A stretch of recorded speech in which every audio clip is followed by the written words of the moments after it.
Bueno, Tito capítulo 2, versículo 13, 14 y 15 vamos a tocar hoy. Y bueno, voy a leerlo desde el 11 para engancharlo lo que habíamos leído la semana pasada. Dice así la palabra: porque por la gracia de Dios se ha manifestado para salvación a todos los hombres, enseñándonos que, renunciando a la impiedad y a los deseos mundanos, vivamos en este siglo sobria, justa y piadosamente, aguardando la esperanza y la, dice, bienaventurada y la manifestación gloriosa de nuestro Dios y Salvador Jesucristo, quien se dio a sí mismo por nosotros para redimirnos de toda iniquidad y purificar para sí un pueblo propio, celoso de buenas obras. Esto habla y exhorta y reprende con toda autoridad. Bueno, desde el versículo 13 vamos a explicarlo. Dice así la palabra: aguardando la esperanza bienaventurada y la manifestación gloriosa de nuestro gran Dios y Salvador Jesucristo. Vemos acá la palabra cuando dice aguardando la esperanza. Y sabemos por las Escrituras que los judíos venían esperando al Mesías, ¿no? Esto lo dice, por ejemplo, en Juan 1:41, si lo quieren anotar, cuando dice que Andrés se le apareció a su hermano Simón Pedro y le dijo: hemos hallado al Mesías, hemos hallado al Mesías. Entonces ellos venían aguardando la manifestación del Cristo, que quiere decir lo mismo. Cristo quiere decir Mesías, y Mesías quiere decir ungido de Dios. Y dice acá la palabra: aguardando la esperanza bienaventurada y la manifestación gloriosa de nuestro gran Dios y Salvador Jesucristo. Vemos acá la palabra, dice en esta palabra, en esta frase, dice: y la manifestación gloriosa de nuestro Señor Jesucristo. Sabemos por las Escrituras que siempre enseñamos que su manifestación fue en la cruz, y como dice acá la palabra, aguardando la manifestación gloriosa de nuestro gran Dios y Salvador Jesucristo. Y cuando dice Jesucristo es porque está confirmando acá que justamente su crucifixión, o ese que vino en este sentido, ¿no? En este sentido que apareció entre los hombres, tuvo discípulos, era el Mesías al que lo estaban esperando, a ese ungido, a ese Salvador. Y acá, como dice, da el nombre y Señor Jesucristo, dice acá la palabra. Entonces está confirmando que ese Cristo que murió en la cruz del Calvario, el que apareció, el que nació de María, era justamente el ungido de Dios, el Mesías, el que estaban aguardando. Por eso lo da a nombrar, porque lo está confirmando. Este al que estábamos aguardando se manifestó en la cruz. Su manifestación fue en la cruz, en el sentido de que manifestó su poder, manifestó su esencia, nos dio salvación, nos dio liberación. Y este Mesías que murió en la cruz, el que estoy nombrando, es aquel Jesucristo al cual crucificaron. Y dice así la palabra también en el Hebreos 9:28, vamos a engancharlo. Hebreos 9:28. Siempre tenemos que dividir bien dos tiempos, y cuando se nos va abriendo estos dos tiempos, la confirmación, el por qué no nombra a Jesucristo, si está hablando de una segunda venida, es porque está confirmando que Jesucristo es el ungido, que había de manifestarse, que había de venir. Esa era la esperanza de todo el pueblo de Israel, que estaban esperando al ungido. Y dice así la palabra, Hebreos 9:28. Así también Cristo, habiendo sido ofrecido una sola vez para llevar los pecados de muchos, aparecerá por segunda vez sin relación con el pecado para salvación de los que ansiosamente le esperan. Esta es la versión que tengo, pero dice aparecerá por segunda vez. Primeramente dice ofrecido una sola vez para llevar los pecados de muchos. Entonces, Él viene, toma cuerpo, como dice en Filipenses 2:5, toma cuerpo de hombre, forma de siervo y toma la cruz. Dice, fue ofrecido. ¿Dónde fue ofrecido? En la cruz del Calvario. Y dice, y aparecerá por segunda vez, que habla de su manifestación en espíritu, en poder, dice, sin relación con el pecado, para salvación de muchos, o para salvación de lo que le espera. Entonces vemos acá, sin relación con el pecado. Primeramente, la primera manifestación fue en relación con el pecado, y se relacionó por figuras, y a este que lo esperaban, nació y se relacionó con los hombres, ¿no? En estado pecaminoso con los hombres, porque estaban todos condenados, muertos en delitos y pecados, le dice la palabra. Entonces, estaban en estado de pecado, el ser humano, la humanidad, el hombre, pero se relaciona el Señor con ellos y muestra su poder. Y vemos acá, dice, para salvación de lo que le esperan, sin relación con el pecado. Entonces, esto nos lleva a Hebreos 12:14, cuando dice la palabra, sin santidad nadie verá a Dios, dice la palabra. Sin santidad nadie verá a Dios. Entonces esa es la relación sin pecado. O sea, uno entra a través de la santidad, a través de la humillación, a través del pedir perdón. Entonces todo eso lo obtuvimos en la cruz del Calvario, y nosotros solamente tenemos que reconocer nuestro estado, el pedir perdón, el confesar, para tener relación con Él. Entonces la segunda venida justamente es para el que se va humillando. ¿Por qué? Porque este que va declarando el pecado es el que tiene relación con Dios. Sin relación con el pecado, en estado pecaminoso, no puede obrar en alguna persona. Y dice la palabra, porque es necesario que uno crea. Dice la palabra, cree y verás la gloria de Dios. Dice la palabra que es necesario la fe. Entonces, el que tiene fe es el que va a tener relación con Él. Pero el que tiene fe es el que va a pedir perdón también. ¿Por qué? Porque se va a humillar, porque reconoce que está en estado pecaminoso y necesita una relación con Dios, una salvación, una liberación. Entonces reconoce su estado y a partir de eso tiene una comunión con Dios. Esto nos lleva también a Mateo 26:64. Mateo 26:64.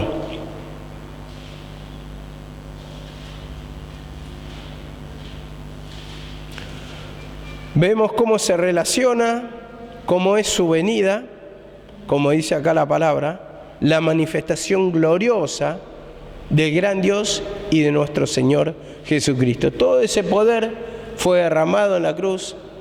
Ahí estableció su reino, y uno que va tomando la cruz muere en el pecado y resucita con Él, obtiene la liberación, entonces entra a su reinado. Y dice acá la palabra, Mateo 26:64, Jesús le dijo, tú mismo lo has dicho, sin embargo os digo que desde ahora veréis al Hijo del Hombre sentado a la diestra del poder, dice, y viniendo sobre las nubes del cielo. Vemos acá la palabra. Dice, desde ahora veréis al Hijo del Hombre sentado a la diestra de Dios y viniendo sobre las nubes del cielo. Este versículo no le suena al de Apocalipsis. Vemos cómo lo vamos a relacionar. Y vamos a relacionarlo. El del Apocalipsis 1:7. Dice, he aquí viene con las nubes y todo ojo le verá. Hasta ahí lo vamos a leer. Vienen las nubes. Vemos acá la palabra cómo se relaciona y cómo muchos los esperan como en las nubes que va a venir, ¿no? Cómo esperan esa segunda venida, cómo esperan 2000 años después. Pero ¿qué dice acá en el 26:64? Viniendo sobre las nubes. He aquí, ahora lo veréis. Ahora. O sea, hablando en la crucifixión, hablando prontamente, hablando ya, ahora. En su crucifixión lo vas a ver sentado a la diestra. Y eso en Filipenses 2:5, como dice, que tomó la cruz y se sentó después, dice, por lo cual Dios lo exaltó hasta lo sumo y se sentó a la diestra del Señor. O sea, obtuvo la autoridad. Entonces, como reina su Padre, va a reinar Él. Y como reina Jesucristo, también vamos a reinar nosotros si tomamos la cruz, en el sentido de tener autoridad sobre el pecado, sobre lo que gobierna nuestra mente. Y dice acá la palabra, sentado a la diestra del poder y viniendo en las nubes del cielo, viniendo en las nubes. ¿Vieron que dice ahora? No dice 2000 años después. Y dice acá la palabra, por ejemplo en Lucas 9:35, ¿qué es la nube? ¿Qué significa? Significa la misma presencia de Dios. ¿Por qué? En Lucas 9:35 y en Mateo 9:7 está, dice, ¿se acuerdan la visión que explicaba mi mamá? Cuando estaba Pedro, no me acuerdo qué otro discípulo, y estaban con el Señor. Y dice que de repente lo cubrió una nube, los envolvió una nube, y escucharon una voz de la nube que dice, este es mi Hijo amado, a Él oíd. Entonces vemos que la misma nube representa la presencia del Señor. Y Apocalipsis 1:7 dice, y aquí viene en las nubes. Y fíjense una cosa, ¿no? Cómo la nube representa la presencia del Señor. Y ustedes, si se van al Antiguo Testamento, en el lugar santísimo, cuando entraba el sumo sacerdote, se le manifestaba por nube el Señor y le hablaba al sumo sacerdote. Vemos también en Éxodo 13:21, escuchen, y lo voy a leer. Y Jehová iba delante de ellos de día en una columna de nubes para guiarlos por el camino. Jehová iba, o sea, en una columna de nubes. Era una columna de nubes, representada por figura la presencia del Señor para guiarlos en el desierto. Entonces vemos acá la palabra que todo eso que estamos explicando, la nube, como viene acá en las nubes, representa la misma presencia del Señor, o sea, la misma presencia del Padre. Entonces, así como vino Jesucristo, también vino la manifestación del Padre, y vemos cómo lo envuelve, como dije, la figura de Marcos 9:7, y dice, esto justamente venía, que se manifestaba sin relación con el pecado. Esa segunda venida quiere decir, después de la crucifixión, nadie puede ir al Padre sin santidad. Y vemos en la figura, vuelvo a explicar, la figura del sumo sacerdote, cómo tenía que entrar. Primeramente tenía que ofrecer sacrificio por su vida, después la del pueblo, ¿no? Por su vida, porque tenían que entrar en santidad. Si él entraba en pecado, ¿qué pasaba? Moría. Entonces entraba, se hacía el sacrificio por él, entonces tenía que entrar en santidad y entraba con unas campanillas atadas a los tobillos, con una cuerda, ¿no? Y en ese lugar santísimo, cuando entraba, se escuchaba que él ofrecía el sacrificio, que hablaba con Dios o Dios le hablaba a él, entonces se iba moviendo y se escuchaban las campanillas. Ahora, cuando ya no se escuchaban las campanillas, quiere decir que tal vez había muerto, entonces tiraban la cuerda y sacaban el cuerpo muerto del sumo sacerdote si entraba en pecado. Nadie podía entrar, solamente el sumo sacerdote, y una vez al año. Entonces ahí tenemos la explicación que tenemos que entrar con santidad, con humillación. Entonces todo el que va a tener comunión con Dios tiene que humillarse, tiene que limpiarse del pecado, tiene que arrepentirse del pecado para entrar en la presencia del Señor. Y una vez que entramos en la presencia del Señor, vamos a sentir lo que todos queremos sentir: la paz, la tranquilidad, sacar la turbación de nuestra mente, el dolor de cabeza, la opresión, la carga que nos toma muchas veces, ¿no? Digo, ¿no? A mí me pasa cuando dejo de leer, no tan frecuentemente porque siempre leo, siempre escucho la palabra, pero cuando me falta un poquito de comunión ya me empieza a doler de la cabeza, ya no puedo mirar bien a la gente, no puedo abrir los ojos, me pesa la vida, tengo opresiones, tengo dolores de cuerpo, me atacan un montón de cosas, ¿no? Eso es lo que yo digo, por misericordia del Señor, me mantiene mediante esto, de esta enfermedad, manifestación en la presencia del Señor. Y digo, si yo me aparto de la presencia del Señor, yo creo que no me va a quedar vida en lo natural para seguir viviendo. Me va a tomar muy rápido el espíritu de muerte porque soy consciente que estoy puesto para el servicio del Señor. Ya me consagró para esto el Señor y solamente de acá en adelante no tengo un camino de vuelta, sino un camino de ida para ir a la presencia del Señor, para humillarme y para estar predicando la palabra del Señor. Esa va a ser mi vida de aquí a mi muerte, de aquí hasta que el Señor me diga, bueno, basta. Y si no predicas, yo sé muy bien lo que me va a esperar, ¿no? Por eso el Señor también me pide a mí humillación, creo que en menor grado ustedes, porque están en otro crecimiento, en otra faena, en otros quehaceres, y tal vez todavía les da esa misericordia del Señor. Pero conmigo ya es muy diferente, ¿no? Ayer, por ejemplo, me sentía mal y sentía un dolor impresionante acá que me atacó a la noche.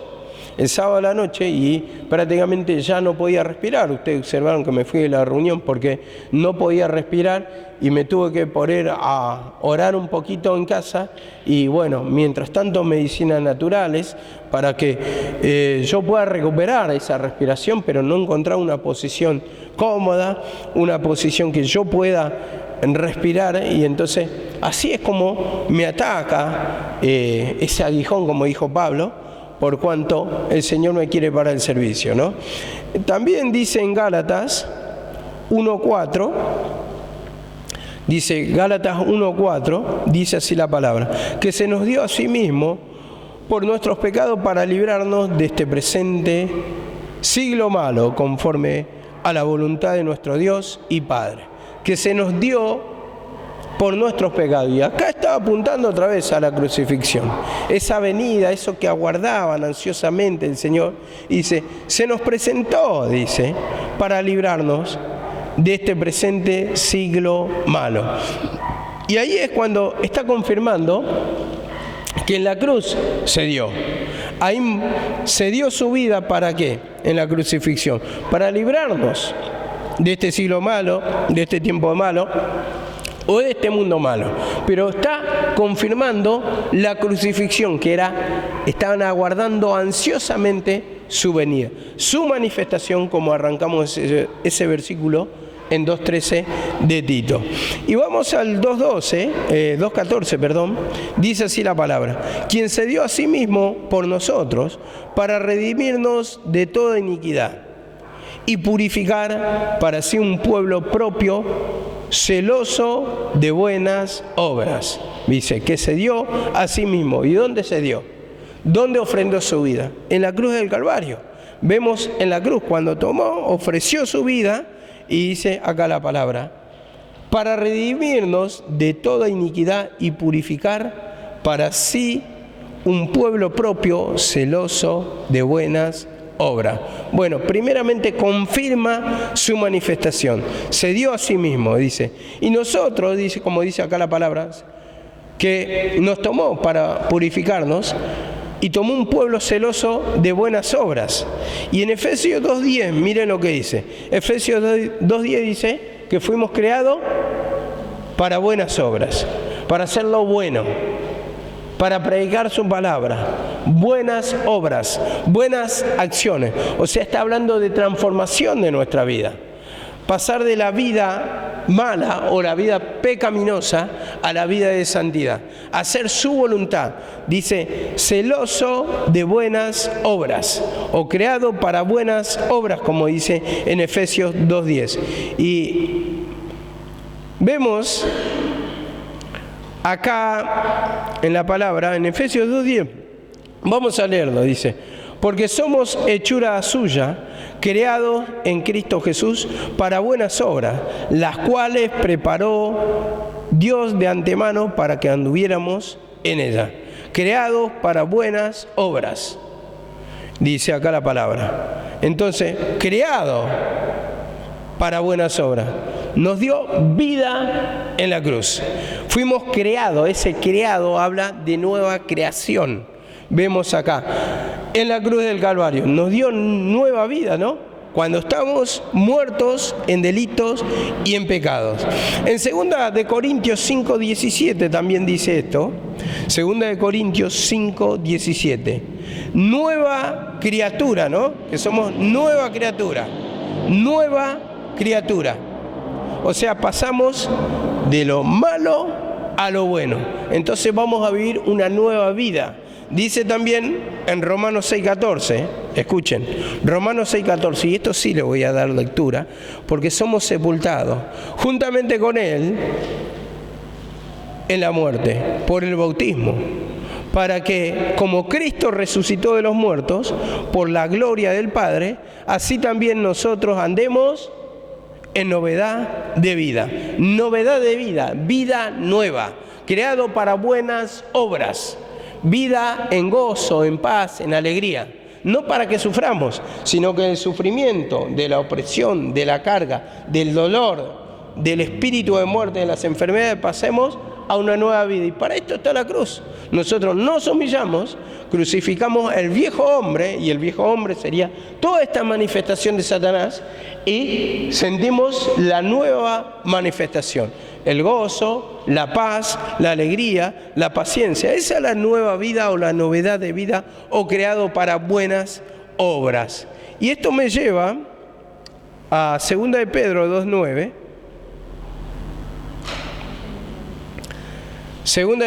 Primera de Pedro, 2:9. Primera de Pedro 2:9. ¿Amén? Dice así la palabra: pero vosotros sois linaje escogido, dice la palabra. Soy linaje escogido. Vemos, creado para nuevas obras. O sea, nos escogió para que andemos en novedad de vida. Linaje escogido, real sacerdocio, nación santa, dice, nación santa, purificada, limpia, libre del pecado, libre de los sufrimientos, para que andemos en novedad de vida, para que seamos nueva criatura. Ya no somos la vieja criatura, que es el sufrimiento, el tormento, sino que quiere que vivamos en esa nueva criatura. Y para eso hay que tomar la cruz. Para eso hay que creer que en ese sacrificio el Cristo triunfó, que el Cristo hizo nueva creación de nuestra vida. Y cuando tomo, como dice la palabra, echa mano a la vida eterna, que crea en el sacrificio, que tome de lo que ya ha sido derramado en la cruz del Calvario, entonces ahí estoy tomando el poder. Pero el poder ¿a través de qué? A través de reconocer primeramente mi estado, porque no voy a tomar un poder nuevo si no reconozco mi estado pecaminoso. Entonces, a través de reconocer mi estado espiritual, me humillo y estoy creyendo esa palabra, que necesito la regeneración, que necesito andar en nueva vida, que necesito andar en una novedad de vida, que necesito andar en gozo, en paz, en alegría, en paciencia, en benignidad, todos los frutos espirituales que dominen nuestra vida. Y dice así la palabra, 1 de Pedro 2:9.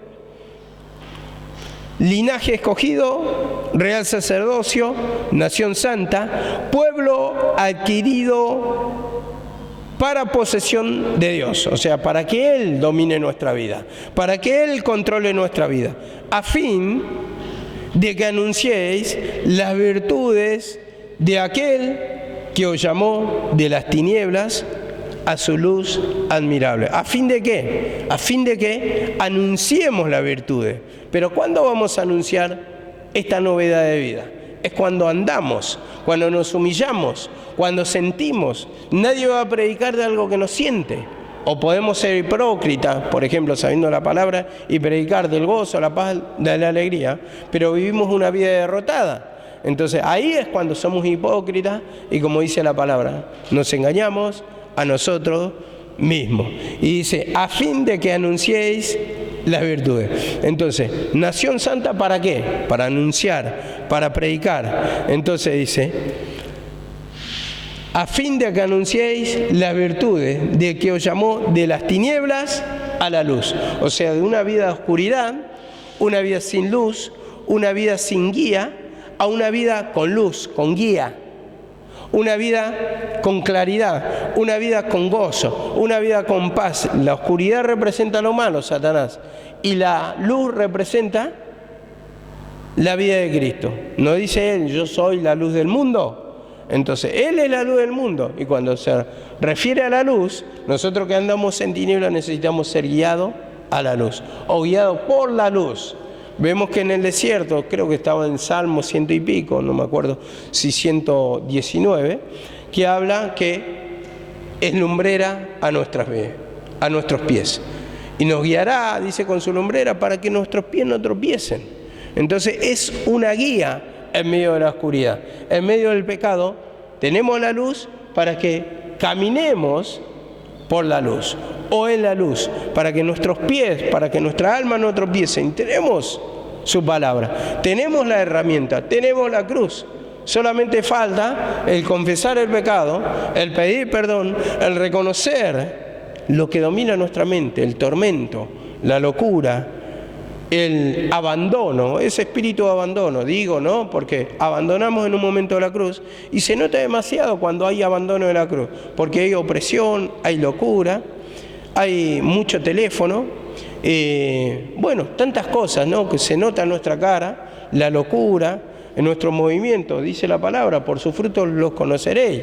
Entonces habla también de un proceder, mira tu proceder. Entonces, en lugar de orar, agarramos el teléfono. En vez de escuchar la prédica, para orar, agarramos el teléfono ¿para qué? Para empezar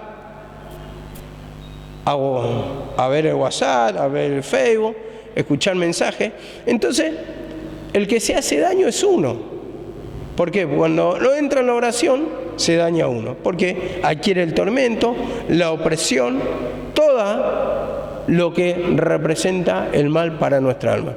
Después, si andamos mal, no es por culpa de Dios, porque si le buscamos, vamos a ser bienaventurados. Pero si no le buscamos, no hay una humillación, hay un fingimiento, o hay un abandono en el sentir, hoy estoy así, y no quiero saber nada, y no busco la presencia del Señor. Justamente cuando estoy así, es para buscar más la presencia del Señor. Cuando estoy caído espiritualmente, me está dando la señal, mi alma, que necesito del Creador. Un cuerpo enfermo siempre avisa, ¿no? Y avisa por los ¿qué? Por los síntomas, los dolores. Si me duele acá, me duele la cabeza, hay síntomas. Entonces el pecado es lo mismo, da los síntomas. Te hace falta Dios, te dice, ¿no? Como en lo natural me hace falta la salud, en lo espiritual me hace falta Dios a través de ¿qué? Dolor de cabeza, malestar, estoy nervioso, estoy angustiado, quiero irme, tengo espíritu de abandono, no me importa nada de lo que es Dios. Bueno, esos son los síntomas que tenemos, nuestras enfermedades que debemos confesar al Señor para que andemos en la luz.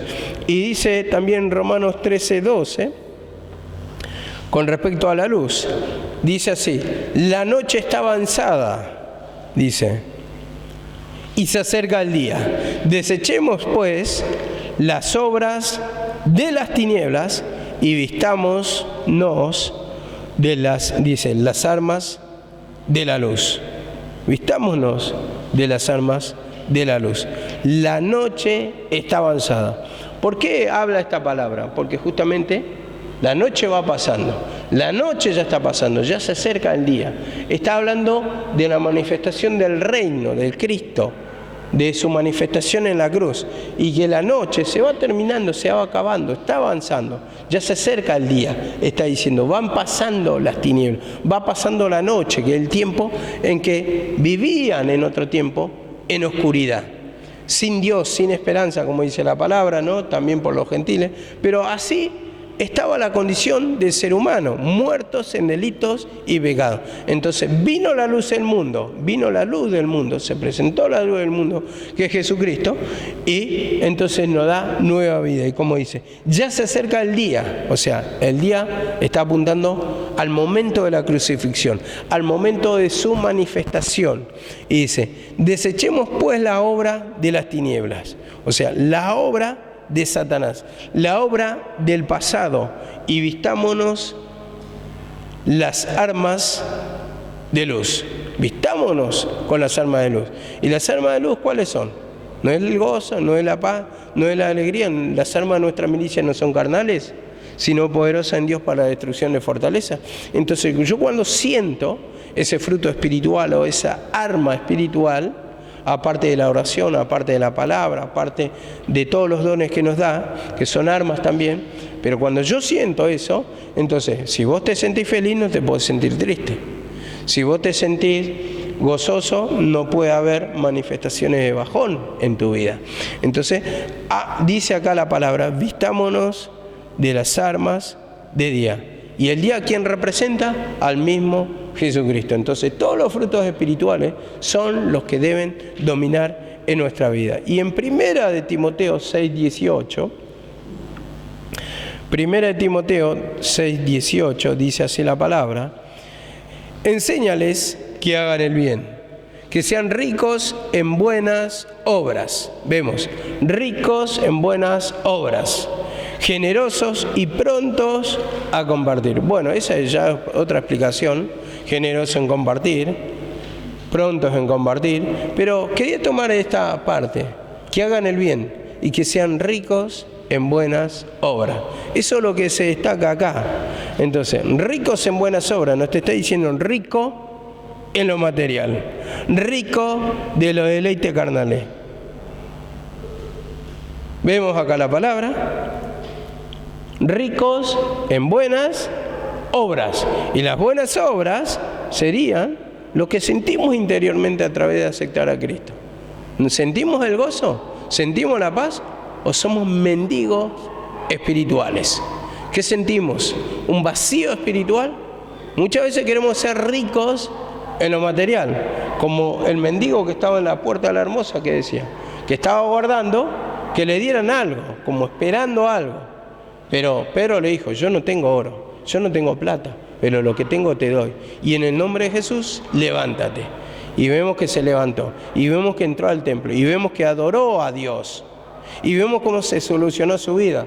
Entonces, en ese sentido, las buenas obras, el sentir la presencia del Señor, acá dicen ricos en buenas obras, en todo lo que el Señor te pide. No solamente en sentirlo internamente, sino manifestar, como dice, esas buenas obras, generosos y prontos en compartir. Y es lo que muchas veces no sentimos. Como no me voy a cansar de repetir, cuando siempre hablamos que tal vez tenemos bendiciones, o yo tengo bendición, o un hermano tiene bendición, pero cuando hay otro hermano que está en necesidad, no practica la obra del buen samaritano o la ayuda. ¿Por qué? Porque aplica el otro versículo. Tal vez esté en castigo el ayudado y el ayudador. Ya lo está aplicando mal. ¿Por qué? Porque yo siempre enseño. Siempre va a haber pobres en este mundo, ¿no? Siempre van a haber necesitados.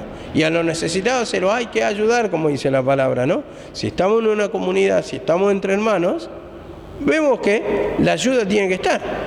Entonces, ayudándonos, como dice, ricos en buenas obras.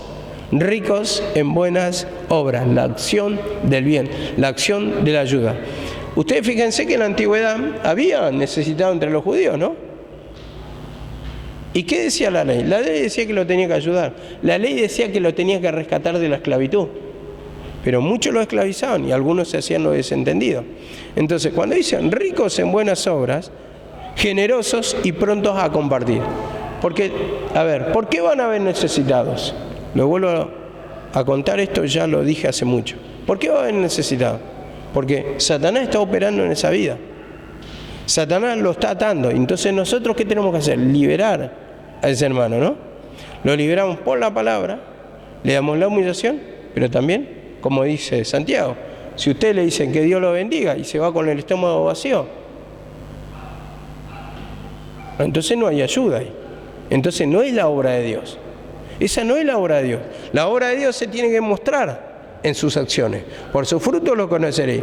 Entonces todo lo que internamente el Señor me da, pero aparte la luz, aparte la humillación, el entendimiento, y aparte lo que me puede bendecir materialmente, si yo veo a otro necesitado, y porque va a haber necesitado, porque tiene que mostrar el contraste del Señor. Entonces, ahí está. Ricos en buenas obras, esa es la acción del bien. O si no, ¿cómo se va a mostrar? Yo tengo paz, gozo, alegría, y tengo misericordia, pero la misericordia no se manifiesta al necesitado. Y si está necesitado, ¿por qué? Es porque Satanás domina su vida o lo tiene atado.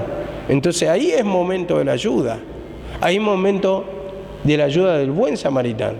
Y fíjate cómo actuó muy diferente a Cristo. Cristo, cuando se manifestó en el milagro, dio a comer a los 5.000, no le preguntó: ¿vos tenés pecado? Esto, no. Directamente Él multiplicó. Es muy diferente. Ahora no vamos a hablar en las cosas que representan el pecado. Yo no le voy a prestar, por decir, la computadora a una de las personas para que vea pavada. A eso es lo que vamos. En la necesidad real. A eso es lo que estamos hablando.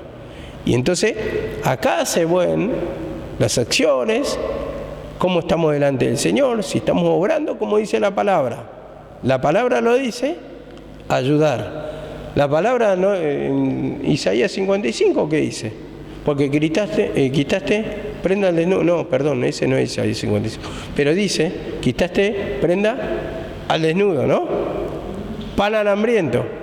Entonces muchas veces somos así, actuamos contrario. Encima que no ayudamos, actuamos contrario. Si le podemos pisar la cabeza, se la pisamos. Si le podemos sacar, le sacamos.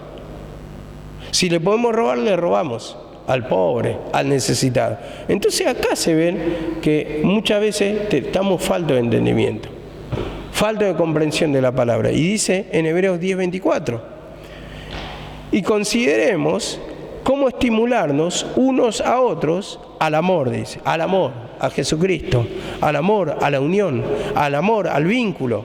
Y dice, y a las buenas obras, a las buenas obras. Vemos acá, estimularnos unos a otros a las buenas obras. ¿En qué nos estimulamos? Nos estimulamos en las pasiones, en los placeres, en el materialismo. ¿Dónde está nuestra mente? ¿Cuál es nuestro estímulo? ¿Con qué lo estimulás a tu hermano? ¿Con qué lo alentás? ¿Qué palabra le das? ¿Le está alentando en buenas obras? ¿Vamos a humillarnos? ¿Vamos a leer la palabra? ¿Vamos a orar? ¿Vamos a arrepentirnos del pecado? ¿Vamos a tener decisiones, tomar decisiones para servir al Señor? ¿O estamos estimulándonos simplemente, y como digo, a ver, amor al confort ni voy a nombrar, pero sí en el materialismo? Estaba comentando un hermano, bueno, no sé, que empezamos a hablar, me estaba comentando cómo hacer plata. Cómo hacer plata, cómo de tanto multiplicar, como 5 veces más ganar de lo que invertí. Bueno, yo lo escuchaba. Primeramente para invertir no tengo ni un peso, pero a lo que voy es como esto está enquistado en la cabeza